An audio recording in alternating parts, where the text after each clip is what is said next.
All right, it is 2:30 Eastern time, so we will go ahead and get started. I am Katie Schumann. I'm a research scientist at Oak Ridge National Lab. Welcome to our panel on the computing Cambrian explosion, the future of HPC with NonVon Neumann computing. So we have an amazing lineup of panelists today, including Dr. Mike Frank, who is an expert in reversible computing from Sandia National Labs. Dr. Kat Graves, who is a researcher at Hewlett-Packard Labs in InMemory Computing.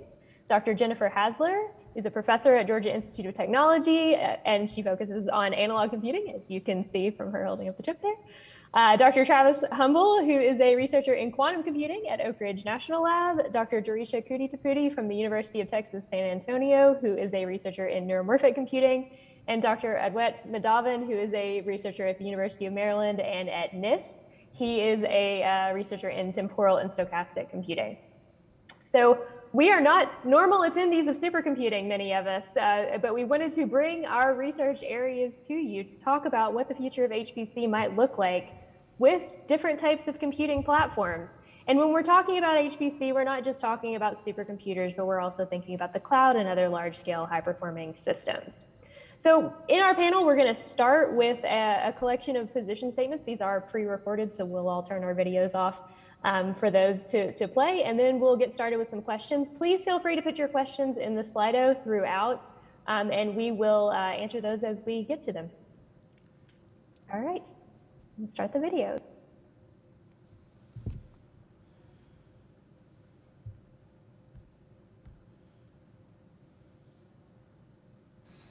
Now, first, while I appreciate the theme of this panel on non-von Neumann computing, I would say that probably a more appropriate phrase in general for future computing technologies is simply to say non-conventional.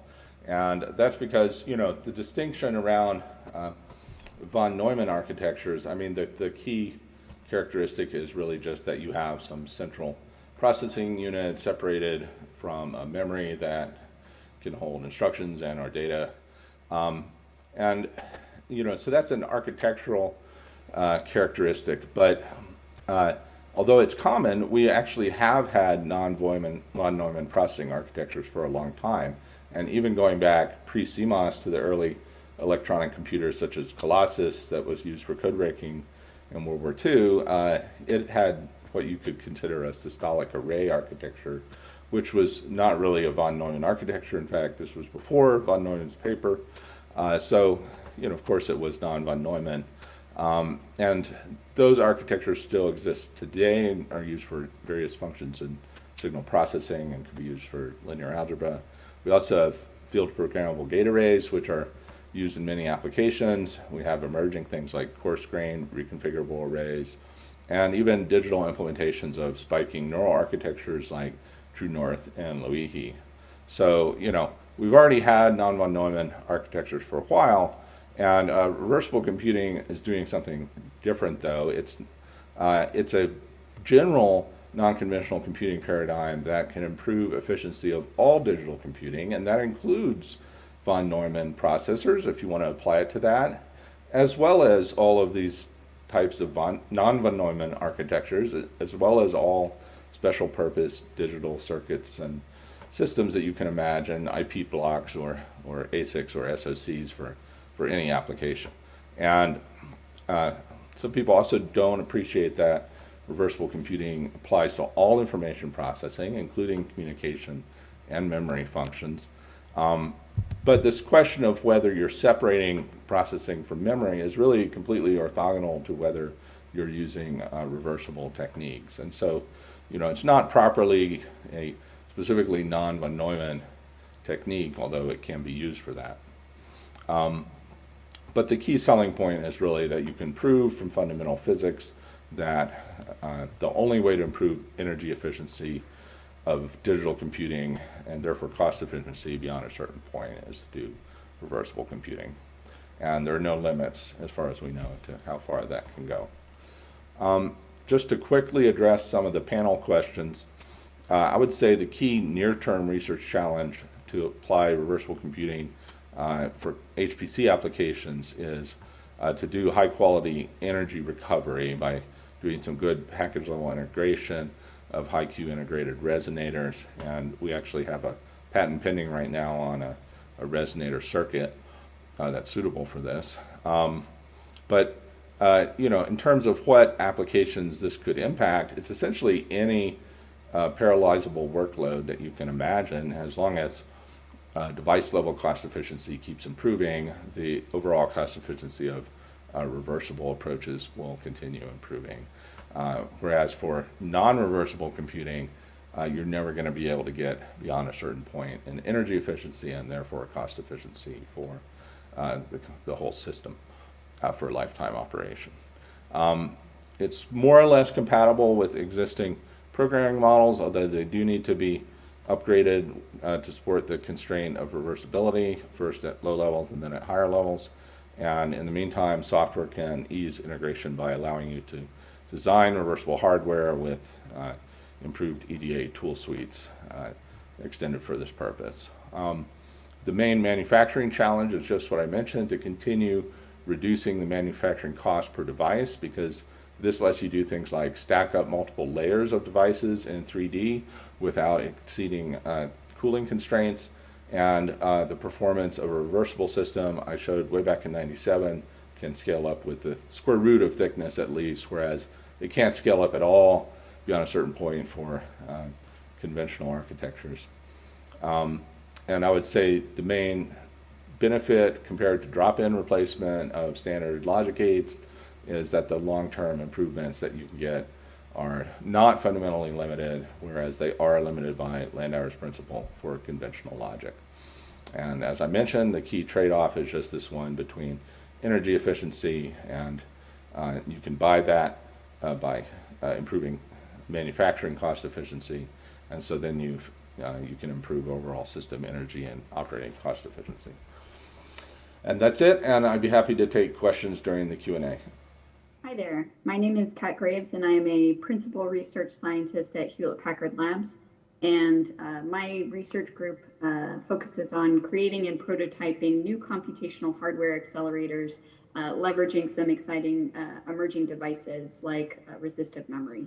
And what we do is we combine these devices with specific circuit designs in order to perform computations directly in the hardware, targeting some core bottleneck computations on critical workloads like machine learning, as well as tree-based models in that space, and finite state machines with applications in network security and genomics. But what I'm here for the panel is to really talk about in-memory computing and this new approach to potentially get us better performance improvements from the approaches that we utilize today in current systems. And the core piece of in-memory computing is to perform computation where you're actually storing the data. And this approach is really targeted at tackling the big problem of data movement in today's systems, right? So today's systems are overwhelmingly designed to move data to the computation. But the way of designing that system, right, is going against a lot of key trends that are limiting performance improvements in terms of energy and latency and scalability. One of these core pieces, right, is that data access from memory is really a key bottleneck, and it's becoming a bigger one with these new workloads like AI and machine learning that are incredibly data intensive. And the other aspect to consider here is that data movement itself is incredibly expensive when compared to the compute, right, in terms of the cost in energy and latency. And so the way that some folks are tackling this core fundamental problem of data movement is by saying, okay, let's make data movement cheaper, right? And utilize things like silicon photonics in order to improve the overall system performance. But that doesn't really get at this fundamental imbalance between data and computation in terms of how expensive they are. And so another approach to take is in-memory computing, where what we're going to do is re-architect the system, redesign specific hardware in order to maintain and store the data that is fixed, and then perform computations in specific circuits around it, or only certain core compute primitives that are very common and are producing these computational bottlenecks in more standard approaches. So one of these core compute primitives, as an example, is a crossbar circuit that a lot of folks in the community have researched for quite some time. And that crossbar circuit fundamentally directly in the circuit, in the hardware, performs matrix multiplication. And it can do that in really just a few clock cycles and produce many multiplies and accumulates effectively. And that is obviously of high interest for neural networks, but also signal processing and linear equation solvers and a lot of other domains. Another key core compute primitive that my group plays with a lot is a computational content addressable memory, or CAM structure, which fundamentally accelerates a lookup table operation. And so what we do is we play with these core compute primitives plus the surrounding, additional functional units and control circuitry in order to accelerate some really critical workloads.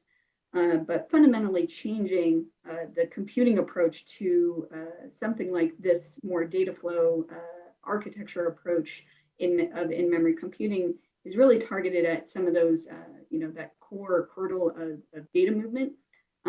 It can be pretty broad in terms of its applications, but you do need to be very conscious of that critical co-design between the circuits, the devices, and the application, as well as building in some amount of flexibility so that you can handle changes in the algorithms, right?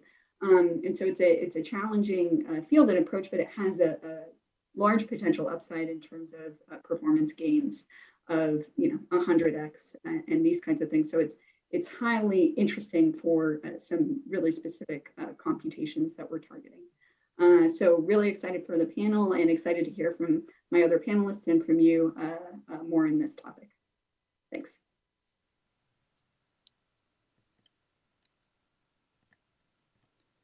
Hey, what do you think the future computing opportunities are for physical computing, particularly like analog part of the computing side? That's a really great question. I have a great 2-hour presentation for you. You got 3 minutes. Okay. So we start off when we talk about physical computing, particularly analog computing, is talking about a whole range of possible computing elements. And probably one of the best instantiations are these field programmable analog arrays, which allow you to do a whole range of mixed signal computation, be able to do actual, not just signal conditioning, but signal processing and computation. All that allows you to go from sensors to outputs and actually having full tools for the structure and full infrastructure, which you can imagine using this.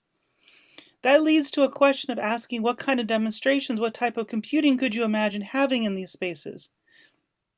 And that gets interesting because now you talk about a whole range of things that some of which look like some basic analog stuff, but mostly look like your typical larger scale computing. Things like solving a linear system of equations, but what you're really doing is having linear and nonlinear differential equations, all in some sort of matrix structure. And again, it's not surprising because you can get sort of the first computational crossbars built out of this and these sort of techniques that are done with sort of floating gate types of elements. It allows you to do the computing in memory, and that's where that started from, and as well as getting the clear experimental verification of Carver-Means hypothesis and energy efficiency, starting in 2004, where you clearly see this the 1000x better than the digital computing aspect. And this goes all the way to things like embedded, inference and learning and so forth. But what you really start to see is now you can actually start to see a full space getting covered, much as the way you see digital, in the same sense that you talk about with like numerical analysis. And further, as this is starting to become comparisons in some very strong ways, what you find is that you actually get clear advantages on the algorithms across most of these, if you're looking across the complexity. Now, there's a few things that are still not quite certain and that are probably easier done in digital, like LU decomposition as of now, but people continue to innovate and look at these approaches. What gets interesting about it now then is you say, well, where could this go in terms of from the chips we know today to what could be done? And what you start to see is that, on a single integrated circuit of these configurable devices, being able to see petamax per second being able to be computed on a single device, say, 32 nanometer CMOS, where you can actually use the multiply accumulate as actually part of how you actually do the routing infrastructure. And there's some pretty well understood conversation about how you do that. But what's cool is it's not just I can do a lot of computation, at the petaMac levels, which is like supercomputer, but these things could now start to be done at levels that are in, microwatts and milliwatts. So that way I can have something with the capability of a typical laptop that's taking like a microwatt of power, just doing simple energy harvesting, or milliwatt of power that looks like a GPU cluster. There's some incredible capabilities in actual embedded devices you could build. This has clear implications as we get into neuromorphic engineering, and there's been clear senses of how you build neurons and synapses and all of these elements. But what gets really interesting is the question of the applications and how you use that for things like optimal path planning, for word spotting, and even at some point asking, could you eventually go and build cortex? And what this actually does is it gives you a whole nother framework of saying there's a certain amount of energy efficiency you get from the basic DSPs to the energy efficiency wall that we have kind of been running into for the last decade. There's about 1,000x improvement for the analog signal processing side, and there's even more taking from that baseline going to what our best guess of what a neuron does today, and likely we're actually underestimating what neurons are actually doing. And finally, what this actually asks is this whole question of physical computing. And what are those opportunities? And now you're actually talking about physical structures like analog. You're computing over real valued quantities, as opposed to the digital side, which is over integers. And that really changes the whole scaling of these aspects. And everything we talk about in physical computing is all interrelated between the analog, optical, neuromorphic, and quantum. And you can go between those with reasonable transforms, but then trying to do that to a digital side, there's always headaches. And you can see this just simply in how you handle differential equation systems. So there's a huge amount of opportunity, and how things map is still an unknown question, and we don't really know yet where that's going to fly. So this really gives us the sense of saying that we really should be looking at discussions of analog computing because there's a huge amount of opportunity. Certainly historically it's been a topic of much interest, but usually over beverages in the evening, and this is always something I would still encourage and I wish we could do in person. But I also think this needs to be very much part of serious technical conversations from the very top to bottom, and this really gets allowed because we have reconfigurable devices and programmable devices in terms of these floating gate devices and FPAs. Hello, my name is Travis Humble and I'm the Deputy Director of the Quantum Science Center at Oak Ridge National Laboratory. It's a pleasure to join the conversation today on how the variety of NonVon Neumann technologies will influence the coming decades of high-performance computing research. At the QSC, our goal is to realize the potential of quantum science and develop new quantum technologies for scientific discovery and innovation. This includes quantum computing, which is one of the most promising technologies for future computing. We're motivated by the remarks from Nobel laureate Richard Feynman, who noted nearly 40 years ago that if you want to make a simulation of nature, you'd better make it quantum mechanical. Feynman's insight exposed the natural marriage between computing and physics that gave rise to what is now known as quantum information science. However, he goes on to note the challenge that such a merger faces. Due in part to the precise control of the physical systems required, as well as to the non-intuitive behavior exposed by quantum mechanics, we anticipate that composing these types of information processing systems is far from easy. But we do know today that this convergence promises remarkable speedups in the time to solution, computational accuracy, and energy consumption expected by quantum computing. Whether focused on simulating the quantum physics that underlies chemistry or material science, or mapping applications from logistics and optimization into quantum mechanical models, quantum computers are being pursued as promising tools for future computing that enable new types of advances through these algorithmic speedups. At ORNL, we are in testing and evaluating the currently available devices to assess when and how quantum computing will advance our own HPC platforms. Through our quantum computing user program, we access state-of-the-art quantum computing systems to benchmark applications and profile program performance. While today's systems are far from competing with the latest supercomputers, we do believe these efforts are setting the stage for a future explosion of quantum computing results. I look forward to the conversation and the future that quantum computing can bring. Thank you for joining us today on the NonVon Neumann Computing panel. High-performance computing is increasingly demanding AI processing for and within its infrastructure. Yet, the cost to realize intelligence can be up to 316 kilowatt hours of energy when running really large models such as the transformers. And quite remarkably, the choice of the type of neural network, the underlying accelerator or hardware, and the data center can all have an impact on the carbon footprint, with savings up to 100 to 1,000 times depending on the choices. The challenge is that this new breed of AI algorithms and applications are expected to increasingly be part of the workload portfolio of HPCs, which means it requires a shift in thinking. The underlying accelerator should support plasticity and reconfigurability at a much finer granularity, also ever-changing latency connectivity to the supercomputers, offer real-time and robust on-device processing, ability to handle multimodal non-IID data, and also support for unbounded memory requirements when using continual learning type of algorithms, while keeping the data movement and energy costs really low. And how can we address this conundrum? Neuromorphic computing can offer some incredible features that are organic to the underlying HPC environments. If we consider the brains, they can process information with minimal resources and work with unstructured data.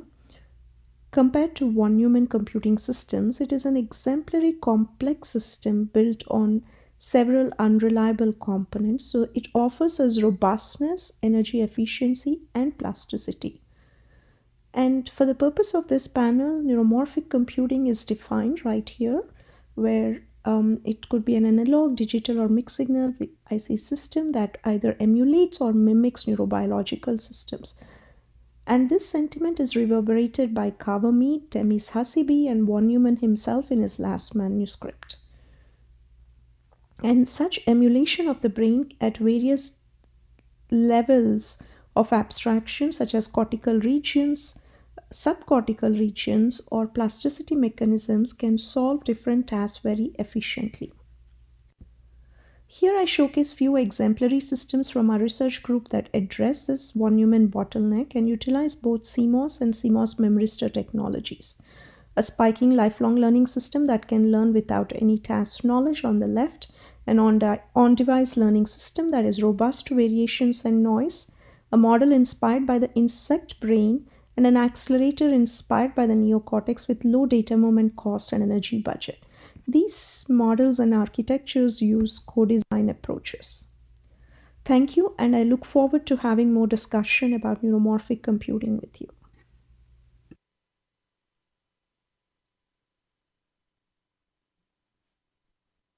Thank you for that introduction. I'm going to jump right in. Let's say you're attending first day of engineering graduate school and your professor asks you, what's the largest number you can count to on one hand? Now you might say 5, but if you're a clever engineering student who's well versed in the binary ways, you may say that the answer is 31. And I guess you both would be right? And the major differences in these two ways of thinking are the encoding scheme as well as the base in which the encoding scheme is represented. In the binary case, each finger represents two values, either a 1 or a 0. And so each specific finger has a place value that you can ascribe, which allows you to get this large dynamic range that binary systems can do. On the other hand, the unary system, each finger has the same place value. So it doesn't matter in what order that you place them. This is reminiscent of the sort of tally marks in which you can keep score. So as a kid, if you have to play games, you keep score, you would use a tally mark. Each symbol in that tally mark holds the same weight. Now, though the binary scheme has a much larger applicability, in this panel discussion, I'm going to advocate for certain use cases where the unary case works really well. And so how we're going to do that is by looking at the unary encoding scheme. And let's come back to our tally mark example. But instead of these tally marks as being lines on a chalkboard, let's think of them as time steps. So on the left side, you have a probabilistic unary, and on the right side, you have temporal unary. The probabilistic unary takes these tally mark time steps and places them probabilistically on a single wire. The temporal version takes all of these time steps, squishes them together, and pushes them to one end. On the left side, in the probabilistic encoding, what ends up happening is the value stored becomes proportional to the amount of time spent in the up state, while on the right-hand side, in the temporal case, the time at which the signal arrives is what encodes information. Now, it turns out simple Boolean gates do interesting things with these encoding schemes. With uncorrelated bit streams as shown on the left side, an AND gate performs the multiplication operation, while the OR gate performs a saturating add operation. Similarly, on the right-hand side with rising edges, the OR gate picks out the first arriving edge and hence performs the min function, while the AND gate picks out the last arriving edge and hence performs the max function. Now, in what cases would this be useful? Well, these are useful in the cases in which the application itself demands this of the underlying circuitry or the underlying behavior. For example, if you want to build stochastic neural networks, or if you want to do probabilistic optimizations, you might want the underlying hardware to be probabilistic in nature. Or if you want to perform graph search operations in which you have this flow that has to flow through a network, or you want to do decision trees or sorting networks or dynamic programming based approaches that can be represented as a flow of information. In that case, you may use temporal approaches as being more efficient. Finally, novel technologies can augment this kind of encoding scheme to give you a better behavior, in the sense that if randomness is required by your applications, then maybe you can use super paramagnetic tunnel junctions to generate true randomness for you. While on the right-hand side, you can see that memristors or magnetic racetracks can be used to create programmable delay elements for the temporal version of such an encoding scheme. So the side of the panel that I'm going to represent is going to take this cross-stack approach to thinking about these novel computing schemes based on unary encoding. And with that, I'd like to pass it on to the next panelist. Thank you so much.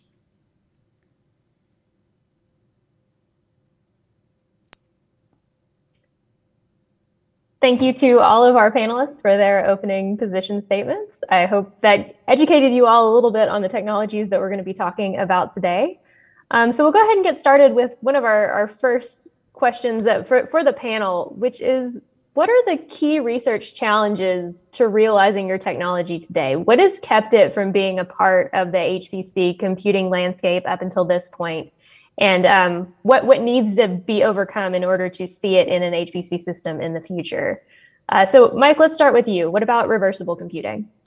Yeah, so as I mentioned briefly in the position statement, there's a couple of key challenges. One of them is that, while reversible computing can reduce the energy dissipation on chip per operation to pretty much arbitrarily low levels, about as low as we want with appropriate device optimization,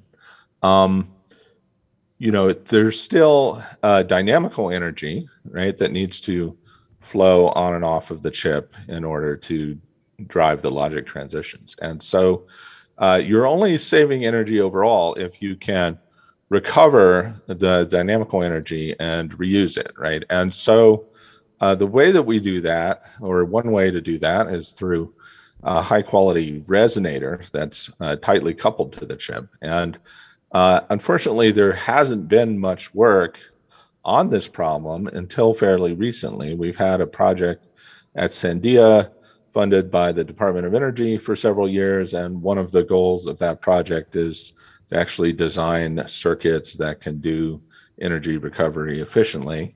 And we have an RF engineer here, Robert Ricardo, who's been helping with that. And so, Robert came up with a circuit topology that seems to work well for this, and so we have a patent filing on that. The other thing is, we're trading off energy efficiency with frequency and reversible devices, and so if you want to maintain high throughput, that implies you have to increasingly parallelize your computation. And while we have embarrassingly parallel problems there's a hardware cost that is associated to increasing parallelization. And individual transistors are getting cheaper and are no longer sort of the limiting factor in performance, which is why we have a lot of dark silicon today. But it's going to be a gradual evolution over time for devices to continue to get cheaper and cheaper as manufacturers optimize 3D fabrication processes and so forth. And that evolution actually works well with reversible computing because you can build up a multi-layer circuit in 3D without exceeding thermal flux constraints, right? So you can accommodate many layers of circuits if they are operating in a highly energy efficient way. So I think there will be a gradual evolution over time. It probably won't come into play overnight for HPC, but it does give us a way to move forwards for the energy efficiency of digital computing, whereas otherwise we have none. There's no way to move forward past a certain point if you don't use reversible computing. So, you know, it's kind of forced on us is how I see it.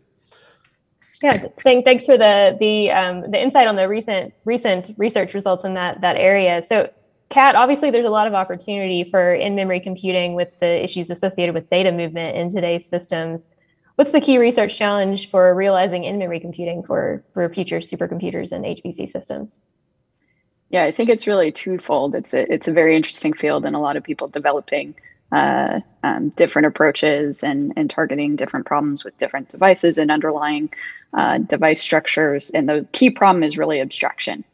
Everybody sort of agreeing on and moving forward on what that level of abstraction is so that larger systems can actually hook into and program to these underlying computing primitives, like whether that's an ISA, API, you know, how are we actually talking to these kind of underlying structures, and really that builds into how you then build up large architectures, right? So that's really a key thing that a lot of folks are digging into, including our team.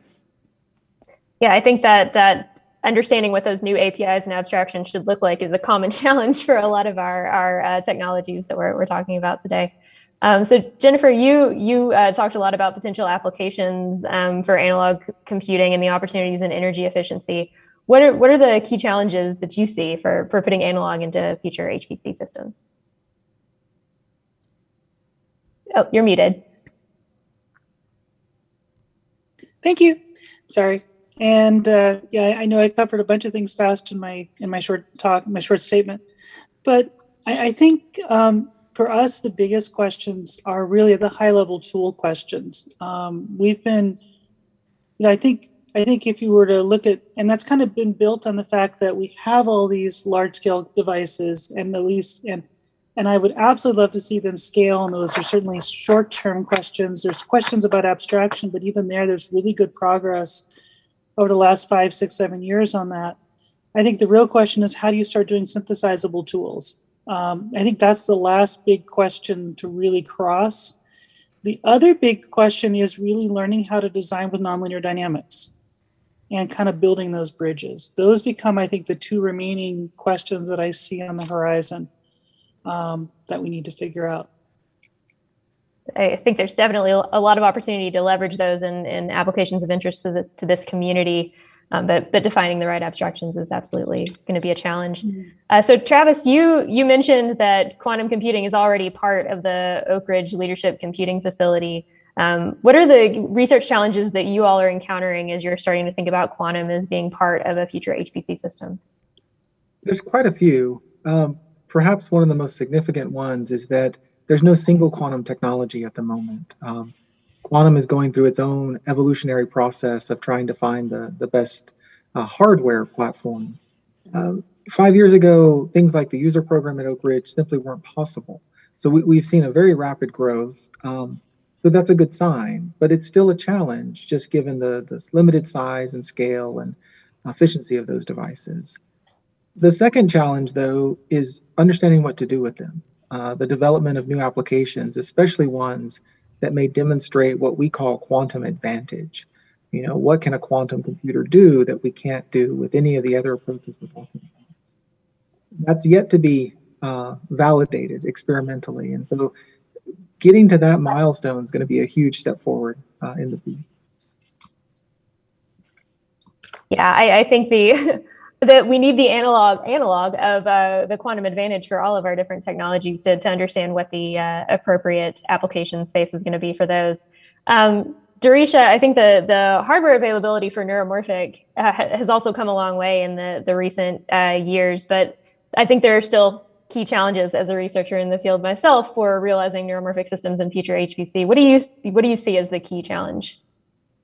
There are quite a few challenges. As you said, neuromorphic computing has come a long way, and one of the pivotal reasons we're looking at it is the energy efficiency benefit that it can offer. So the hardware has come along quite a bit in its development, but one of the big challenges I see in the adoption of it is that we do not have like a global rule for learning, or what you can think of as a workhorse learning algorithm like we have for machine learning, right? Like backpropagation algorithm adoption has kind of brought in that bloom in machine learning, but we do not have one central learning algorithm. Instead, what we have is a lot of local temporal learning rules, whether they use STDP, Hebbian, or non-Hebbian type of rules. They work very efficiently on a small subset of problems, but we are really at a place where we need to have this global algorithm that guides us all to move forward to build those scalable algorithms. And part of it is because of our understanding of the brain itself is kind of evolutionary in nature. And I think as we come to better understanding, these algorithms will keep improving at the software level. I agree completely. And as you know, we both do a lot of research in algorithms for neuromorphic computing. So Dennard, for unary computing, there's a lot of potential applications in leveraging things like stochastic computing as well with that. So what do you see as the key research challenge to realizing that in a future HPC system? Yeah, I think I'm going to echo everyone here and say kind of the same thing, in the sense that, you know, if you have to build, if you're going to be inspired by the dynamical systems nature of the brain, you want to be able to extract out what computational primitives or what kind of mathematical framework sits on top of that most effectively. You know, if you are going to use min gates or max gates or delay elements, maybe the algebra itself will change. Maybe you don't use conventional algebras, you use some other algebras.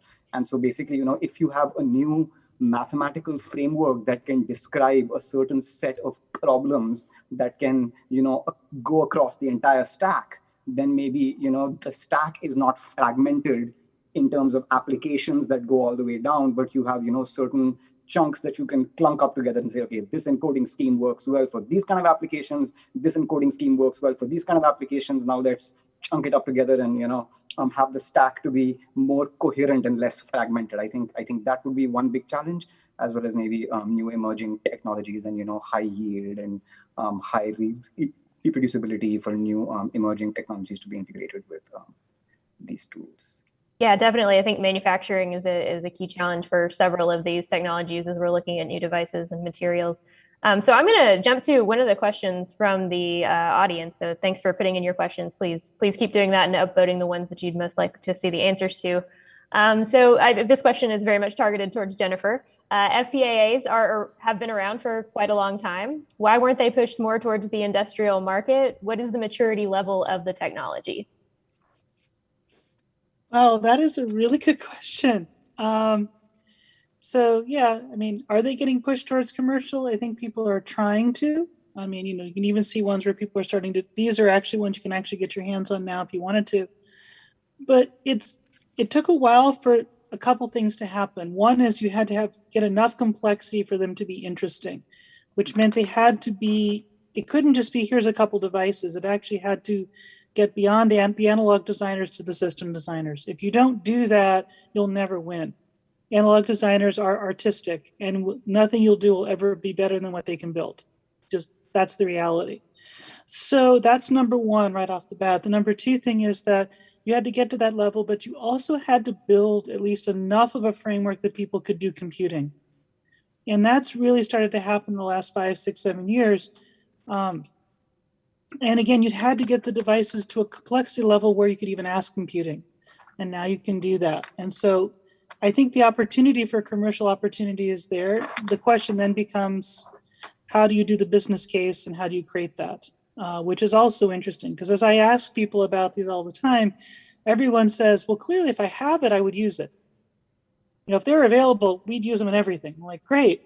So, but then again, how do you actually get that first commercial jump is probably the other big transition question right now.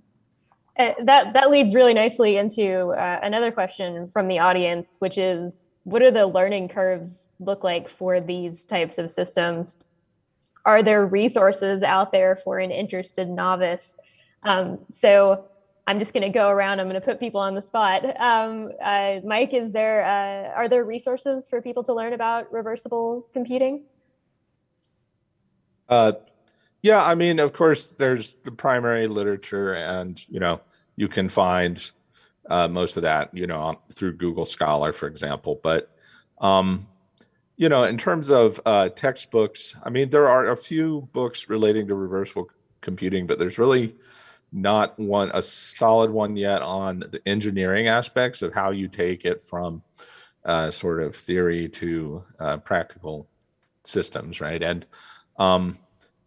sort of one of my to-dos is to write such a book, right? But I haven't had the time to yet, unfortunately. But it's something that I think is needed fairly soon, because we actually do need a lot more people to start learning about these techniques now, in order that they be sort of developed enough to be deployed commercially on a large scale by the time conventional technology runs out of steam, which in my estimation is only 10 or 15 years away, probably, that conventional CMOS will kind of asymptote out to a plateau of engineering of energy efficiency, right? So yeah, it is an issue. We need a lot more education in these emerging areas, and workforce development and so forth. And that's something that on that, we have a couple of professors on the panel. Jerisha, what resources are there in neuromorphic computing for a novice to get started? There are quite a few resources, but like the field of neuromorphic computing has probably as many devices or as many approaches as the number of people working on it. So, but as such, there are a few resources. For example, you can attend workshops in Telluride or Capaculture in Europe. Some of these offer good hands-on experiences with neuromorphic computing, but they probably need to be at the maybe intermediate level. For basic level, I think some of the companies have been doing a very good job in bringing people together and giving access to resources, whether it's Intel or IBM, or even Nengo has some browser-based tools for people to play with. So there are several of these that are available right now, but there is no one comprehensive approach, or where you could say this is the model that you could play with and then you have an entrance into the field, but there is a wide variety. I think having the ability to get your hands on hardware or simulators of the hardware is really important. Travis, I don't know if you have any recommendations for quantum computing resources? Well, yeah, of course, Katie. This is one of the hottest topics right now. Quantum, I think, has caught the imagination of a lot of people. That has led to an enormous workforce development effort, not just in the United States, but around the world. We have seen a lot of emphasis on developing curricula, especially for the undergraduate and graduate level, even at the high school student level.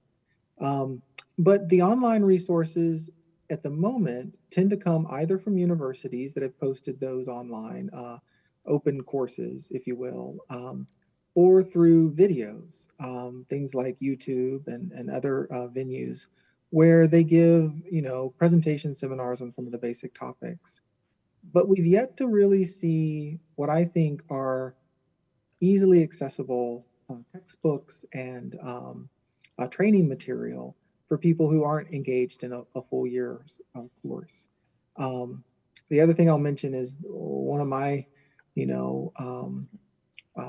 pastimes is kind of lurking in the Reddit forum on quantum computing. And I can tell you that, every day there's some high schooler posting the question, well, what are the courses I need to take so I can be a quantum computing engineer? And it's kind of the same courses that everyone here would probably recommend.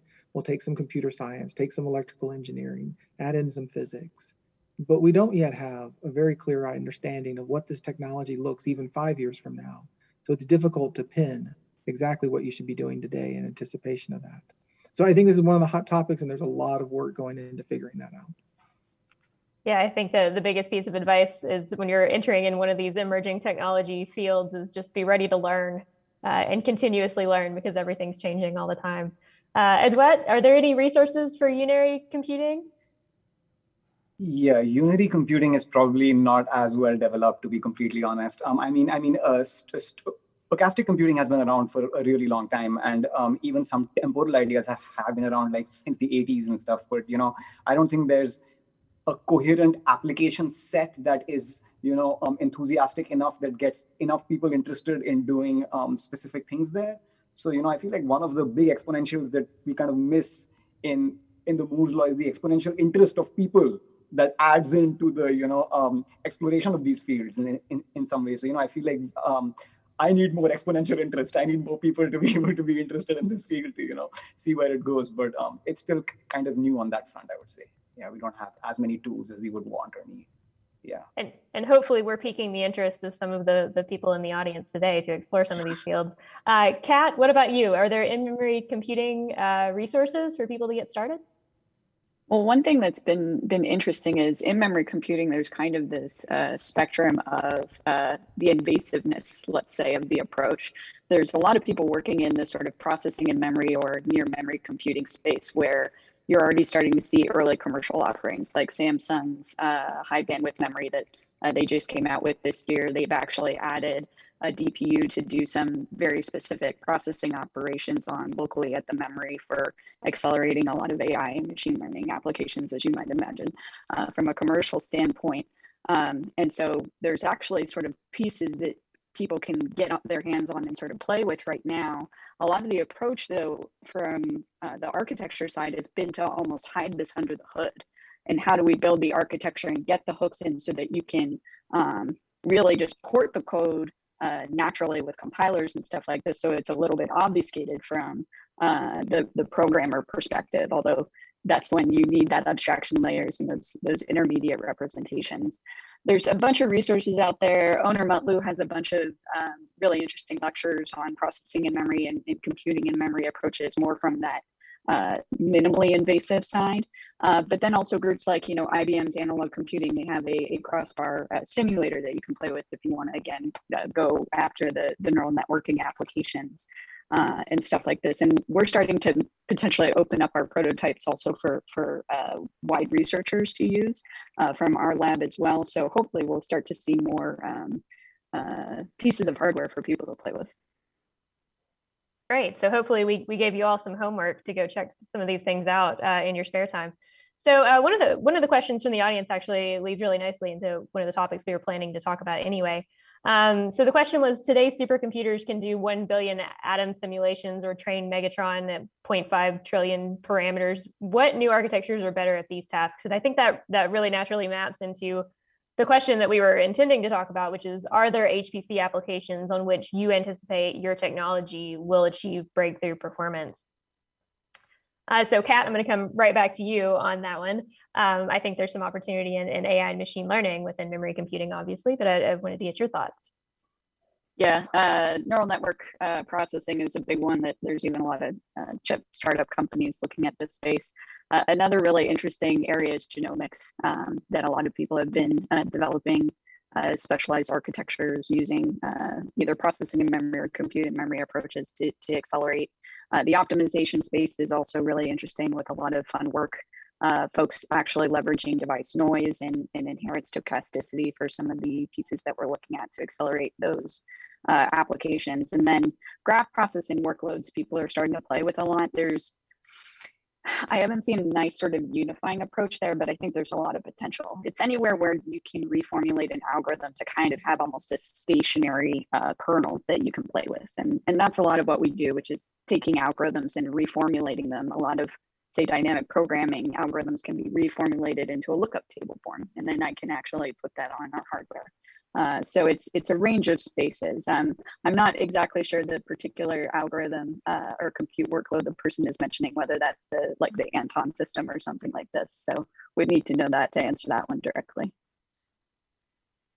So Jennifer, I think there's a lot of opportunity for some of these more simulation workloads to maybe exploit analog computing. What are your thoughts on that? No, I think there's a lot in terms of the analog and related neuromorphic kind of structures. Certainly talking about things like all of the configurable devices. Obviously, FPGAs are used in huge amounts of high performance computing workloads. Not shocking if you can get a lot of that in the analog side where that would go. There's a lot of places where there's already been clear opportunities on this, just in terms of how we scaled this. I mean, the fact that we've been pushing through computing and memory since 2001 as a concept, we really understand that concept and how to kind of build that in the multiple layers there, as well as really showing that analog has been able to demonstrate what was Carver Mead's original hypothesis that analog should be, factor, 1,000, 10,000 improvement over digital systems. And that's been shown since 2004. So there's a lot of things there, but now we're at the spot where we go, okay, now I can actually be doing petamax and even, 1,000 petamax on a chip. And that's actually very realistic in terms of some of the scale down 40 nanometer and 14 nanometer devices that are being considered and looked at that are fully configurable like FPGAs. That's relevant because those, that now starts to become, full, huge deployed neural networks are of that size. So you already begin to say, okay, that's interesting. But the other part that's really interesting, and it gets for the high performance computing aspect, is the computational aspects, the numerics, the numerical aspects. And there's always this sense that analog is like really noisy and messy and digital is pristine and perfect. And the answer is that turns out not to be right. It turns out digital has really good starting precision, but analog numerics, as you're computing through things, actually performs very well. And this is why you see much more of linear equation solutions in digital versus differential equations and PDEs. And so solving differential equations and PDEs is a very natural thing to do in the analog space. The numerics are good. It gives you the ability to really have some hooks to make things faster and more effective. And many cases, our linear equation problems are basically coming out of ODE and PDE problems. You can actually accelerate some of the linear equation problems too, which are very typical in high performance computing. So I think there's a very natural place there. And I think as the sort of symbolic structures come together a little bit better, you could imagine sort of moving code and infrastructure, moving and porting it from one to the other. Yeah, I definitely think there's a lot of opportunity in applications that have been thought of in a certain way in supercomputing to map onto analog specifically. Travis, I know you've done some work on various applications on quantum. Are there any specific HPC applications that you're thinking of right now that would be most relevant for quantum computing? Yeah, Katie, I think the architecture question is a big one that pops up in quantum. One of the leading paradigms is that, well, let's use the quantum processor as an accelerator. We can identify, what some of the computational kernels would be in that case. Linear algebra, some search problems, even just solving a partial differential equation, the Schrodinger equation. I mean, quantum computers are made for solving the Schrodinger equation. But that needs to be wrapped in a bigger context, and the HPC system itself defines that context. Where there seems to be a bit of a disconnect is that at the moment, quantum algorithms do not map well onto massively parallel processing paradigms. So I may have a quantum processor connected to my HPC, but I probably only have one quantum processor. And so now my HPC system may actually be interfacing with my device, but at different entry points. The register itself may be distributed, how it's controlled through the same way the HPC runs. So that's one big long-term consideration, but we've got to get to that point through the device development. What turns out to be a more near-term application is using the HPC system to validate how the quantum device is performing. And we've seen a lot of really interesting results, including at Oak Ridge with the Summit supercomputer, running the numerical simulation of how the device should behave and comparing that to experiment. And I think that's probably where we may see one of these first quantum advantages pop out. Yeah, definitely. So Jerisha, for neuromorphic, this is obviously something I think we've talked about previously, but what opportunities do you see for neuromorphic to potentially achieve breakthrough performance for HPC applications? So in general, I think there are any tasks that require dynamic decision-making or real-time processing, whether it could be in vision, audio, or any kind of temporal processing that needs to be done in real time. Or you can also think of scenarios where you have to do front-end co-processing in data pipelines, whether it is detecting anomalies or reducing that data movement by studying this data in the front end. And also there are scenarios where you could use neuromorphic computing to study dynamical systems in weather forecasting or predicting chaotic or irregular behaviors. In all these scenarios, there have been at least some demonstration that it shines. But I also think applications which have human-rich environments. What I mean by that is the input stimuli can be highly noisy in these environments. It could be incomplete, it could be spurious, or there could be a lot of interference in your data. And not necessarily IID data. I think in these cases, neuromorphic computing can also be very beneficial. One application that might be of interest to this community where traditionally neuromorphic computing has not been as much considered is for this ODE solvers. I know Jennifer mentioned that in the analog computing, but more recently, there are some research groups which have shown that you can use neuromorphic approaches to kind of do this ordinary differential equation solvers, which can have more benefits than these traditional integrators, numerical integrators using unsupervised approaches. Yeah, there's a lot of interesting work coming out of actually a variety of the DOE national labs and looking at various non-traditional ways to use neuromorphic systems, and that ODE solving is one of those recent works. What about unary computing, stochastic, temporal computing? Any big opportunities? So in the HPC, I've been kind of doing some sort of recent reading about mixed precision HPC, and that's kind of becoming a bigger thing.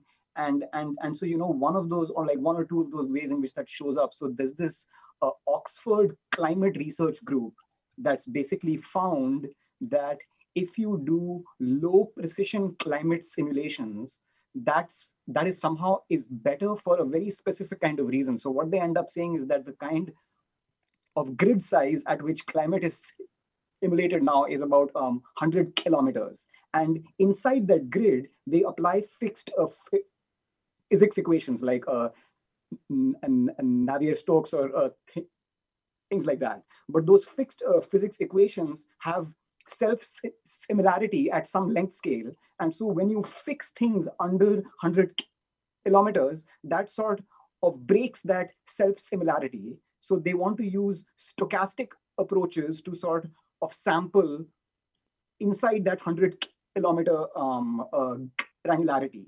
And so when you have to use these stochastic approaches, what happens is 64-bit precision is not required because the stochasticity itself creates numerical issues that are not that precise.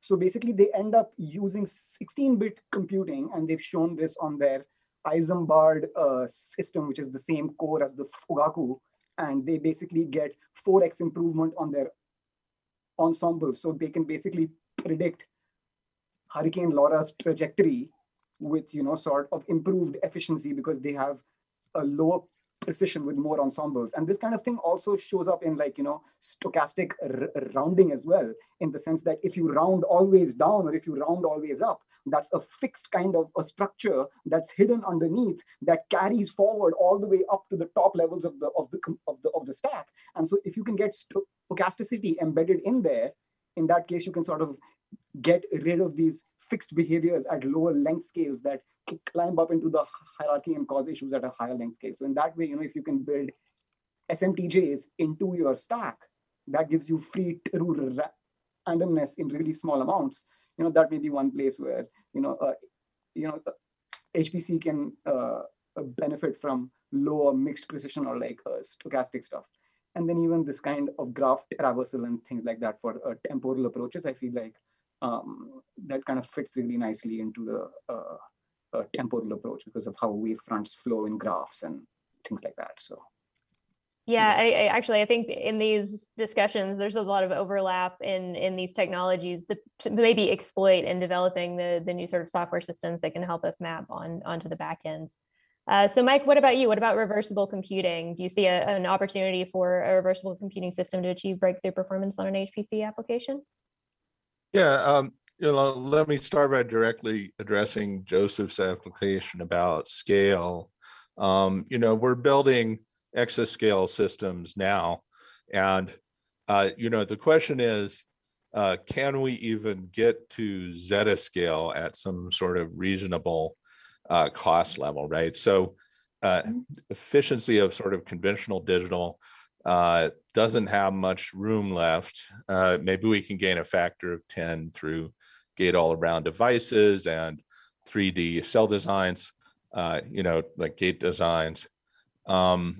And maybe you could get another factor 10 through improved packaging and heterogeneous integration, and maybe you could gain another factor 10 through improved system architecture, improved communication networks and so forth. But then you're about played out. So maybe we can just barely get to zettaflops without moving to reversible computing. And then you're faced with the problem that any further increases in performance come with commensurate increases in power dissipation, right? So a system that burns a megawatt costs about $1 million a year just to operate in terms of the raw cost of energy, right? So you soon get to the point you can no longer scale any further while still using the conventional approach, right? And so one of the advantages of considering these alternative technologies, all of them to the extent they can improve energy efficiency,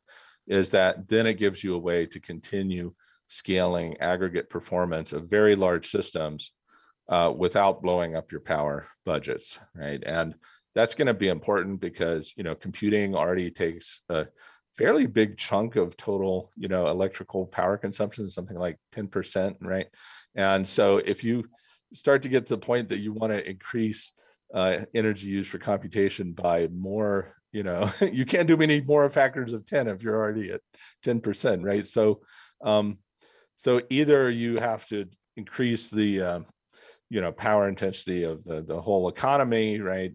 Build lots of new power plants, or you have to start making your technology a lot more efficient than we can do with conventional techniques. So that's sort of one general point. It's about efficiency. It's not about scale, because you could build any of these technologies at large scale if there was the investment in building them up to that scale, right? As to specific applications that are best case for reversible, I analyzed that in my dissertation, 99 dissertation from MIT. And basically the best case is, say you're simulating a 3D grid of cells. So it could be climate, it could be, galaxy simulation, it could be, any kind of physical system, plasmas or whatever. And you want that computation to be tightly coupled, right? Because there's interaction between the grid cells and their neighbors. And because the simulation has to be tightly coupled, you can't sort of spread everything out over an arbitrarily large area, which, you would need to do to not overwhelm the power dissipation capacity of whatever cooling system you have. Because any cooling technology has some bounded heat flux, watts per unit area that it can handle. And so you face the problem that any conventional technology is not going to scale well for this kind of tightly coupled parallel problems. And it gets even worse if you want your interactions between grid cells to be larger than nearest neighbor. Like say you're doing a galaxy simulation and You want the stars in your simulation to be sensitive to, the gravitational impact of other parts of the galaxy, not just the nearest neighbor parts. So that's sort of the best case actually for scaling of reversible computing. You can show there's sort of asymptotic scaling advantages. So as you increase the resolution of your simulation, the number of grid cells, the not only the power efficiency, but also the raw speed advantages of reversible technology go up and up, because you simply can't do it in conventional technology and have good 3D scaling just because of the thermal problems. Right. So yeah, tightly coupled parallel is a good test case. I think that probably resonates a lot with some of the domain scientists in the audience. So this is it's a big question that is in the chat right now. It's also one of the ones we wanted to address in the panel, which is, what are the impacts of these approaches on science application development?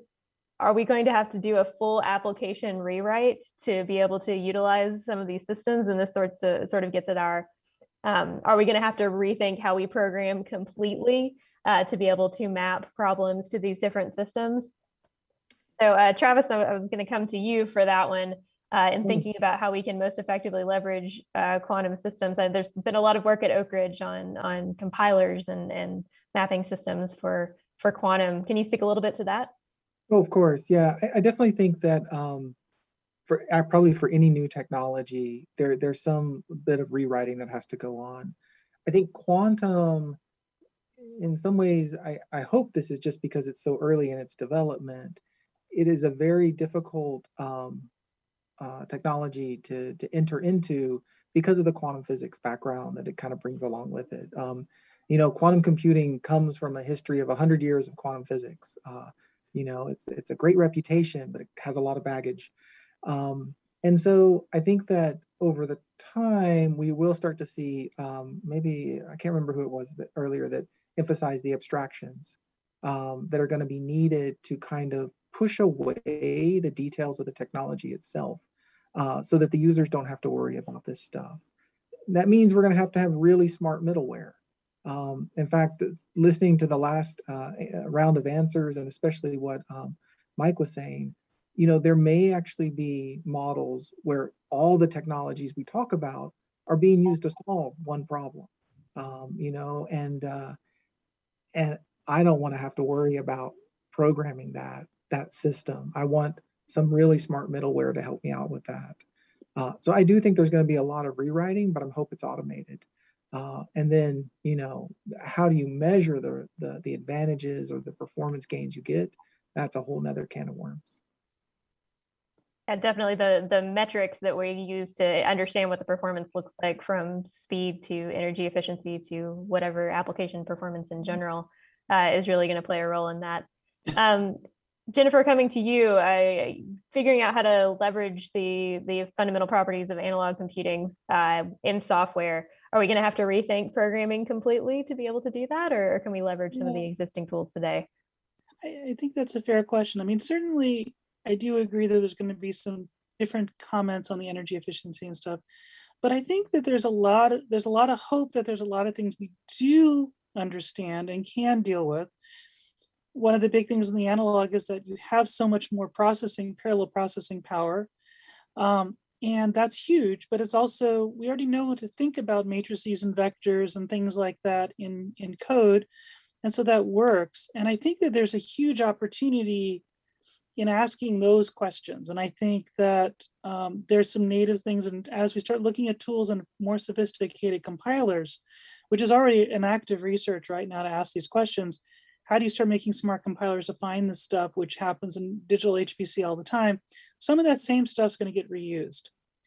That being said, there is some other sides of this, which is the computing over real values, which is sort of that link, and allows you to make the link between many of the technologies we're talking about, between the analog and neuromorphic and quantum and optical, which is all computing over real valued systems. And there's an equivalence between them all.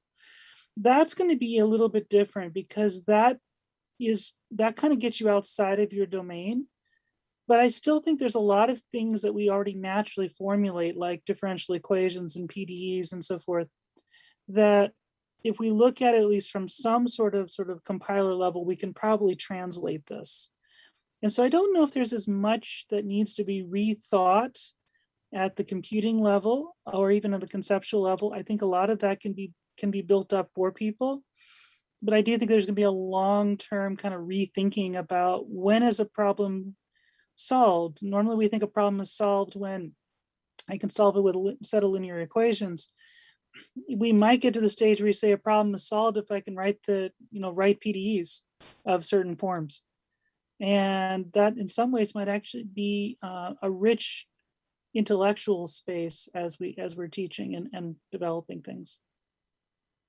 Kat, you talked a little bit about this in sort of hiding from the user that it's even going on in the background, but in defining those levels of abstraction as well. Can you talk a little bit more about how we can rethink programming and how we could even change what we're doing in software today to help start to map to these sorts of systems?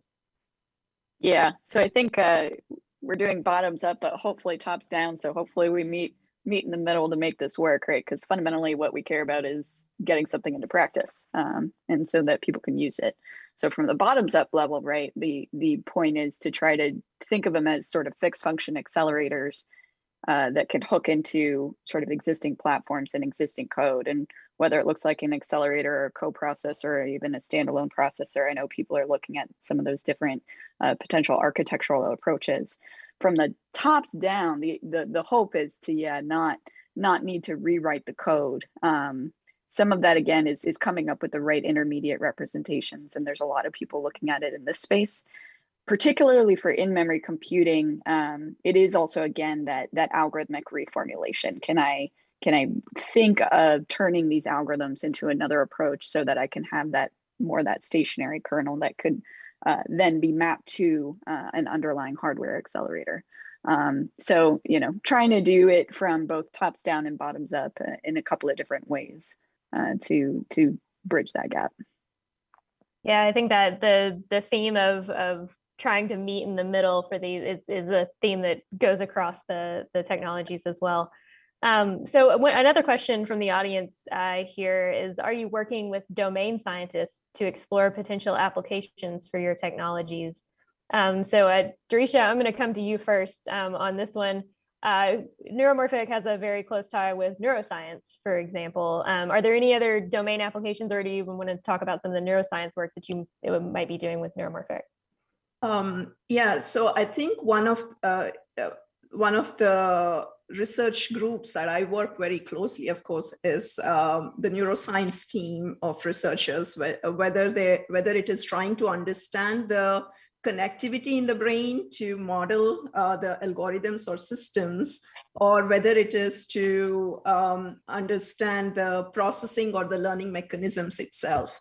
Yes, as you mentioned, there is a close tie to this community, but quite often they want to use the algorithms we develop to do some kind of classification. So for example, I work very closely with a research center here, which focuses on neurodegenerative diseases, particularly Alzheimer's. And they want to identify Alzheimer's and its subtypes, dementia and its subtypes. And they want to use algorithms that are light, but they do not care about the energy efficiency at this point.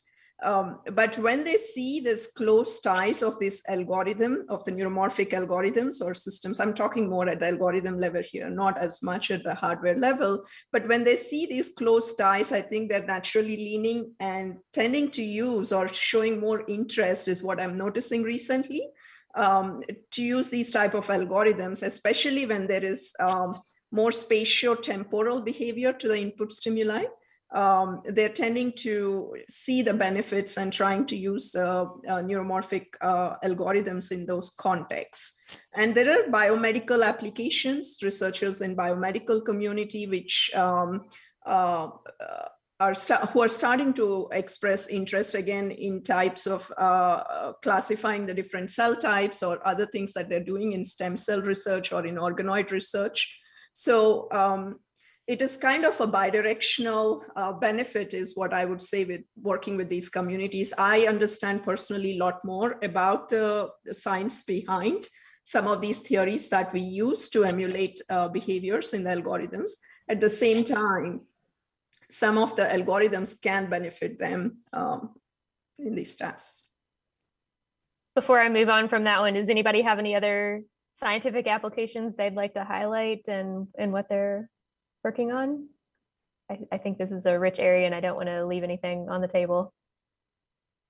Okay, I'm gonna move on to the next question from the audience. Do you envision any of these technologies making their way from the lab to high performance computers and then to everyday consumer products? I might actually reverse that a little bit. I could see some of these going into consumer products before they make their way into HPC.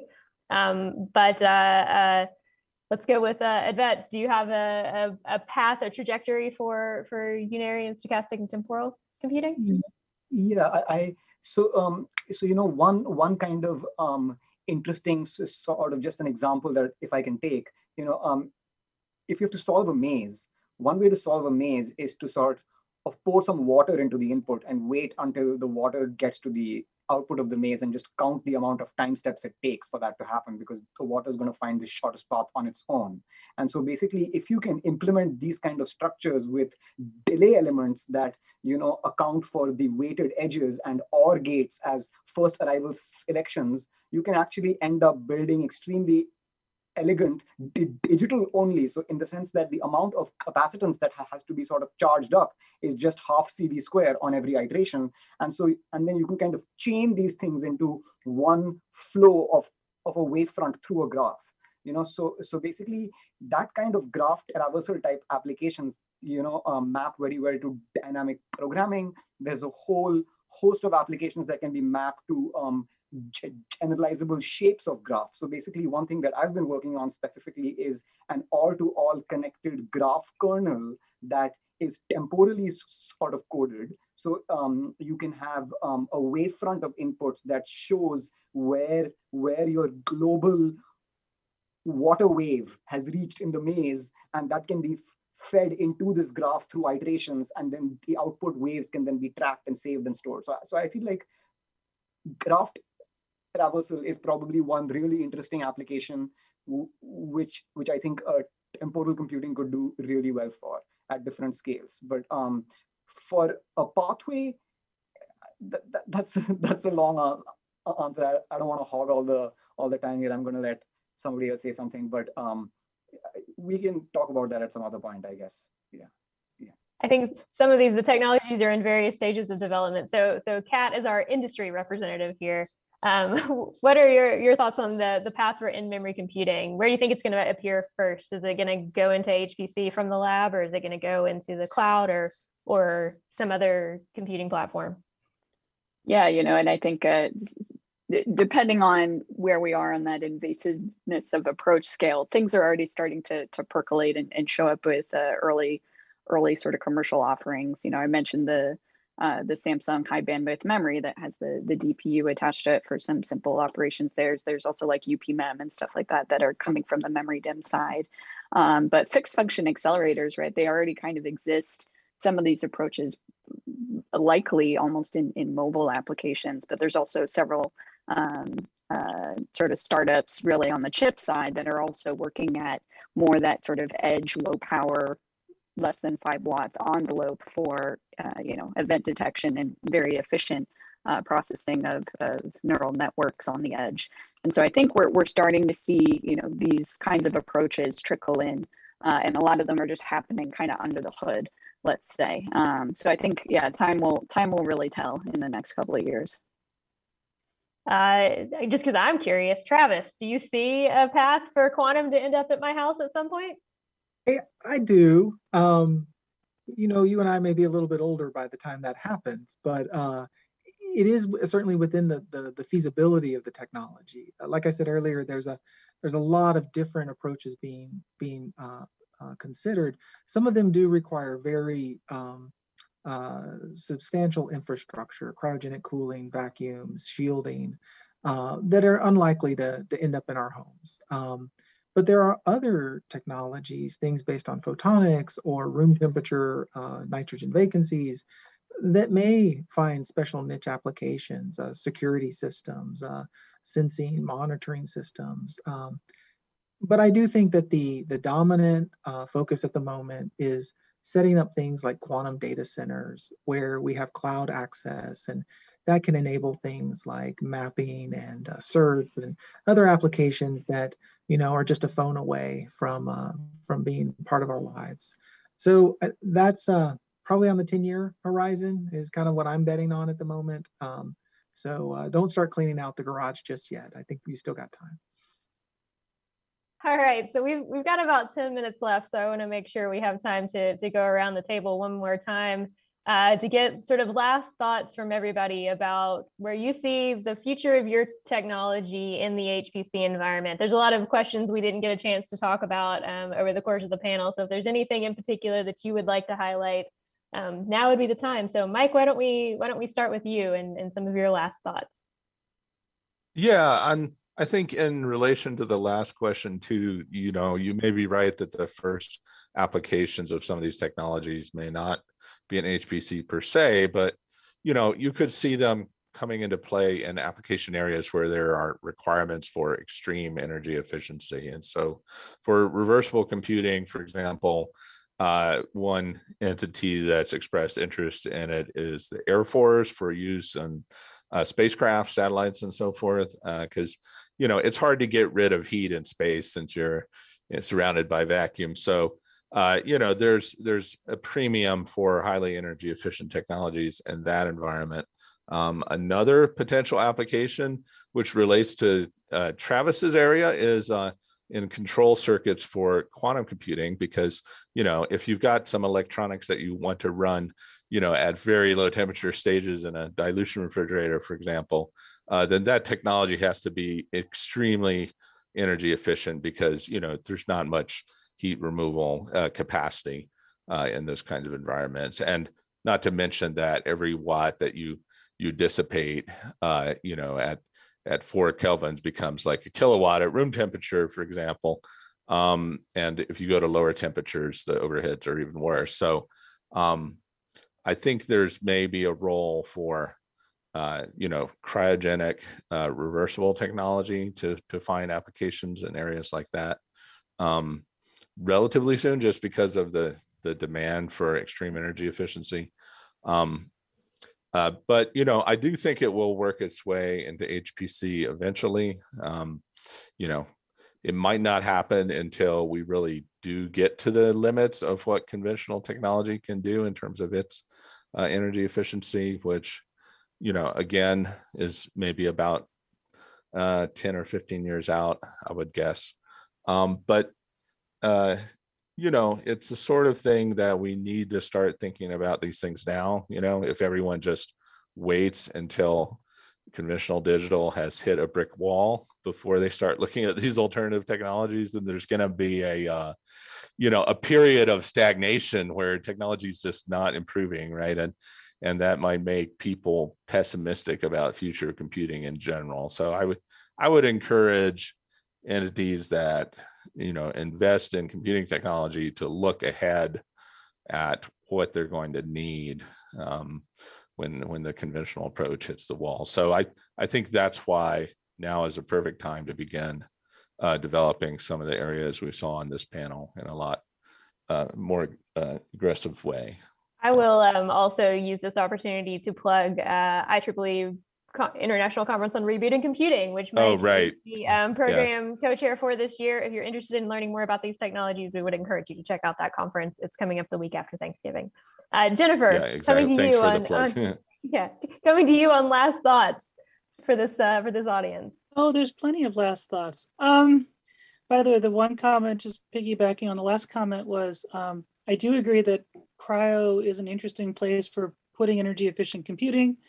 It's actually something we've already been using our FPAs to be involved with cryo for doing quantum computing already. They actually work nicely at 4 degrees Kelvin. So that's a whole conversation unto itself.